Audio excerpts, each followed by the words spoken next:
Mazzara che ha giocato mercoledì su un campo pesante, ma al momento non sembra risentire della fatica infrasettimanale, nonostante l'inferiorità numerica.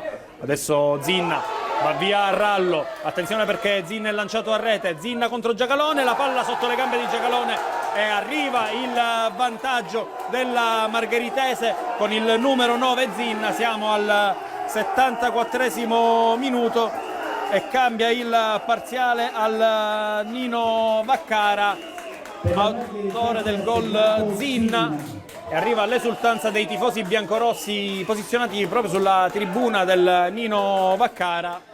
Zinna è andato via a Filippo Rallo, poi a tu per tu con Matteo Giacalone non ha perdonato, con il pallone che è passato sotto le gambe del portiere gialloblu. E dunque, quando siamo al 74esimo minuto cambia il risultato: Mazzara 0, Margheritese 1, autore del gol Zinna.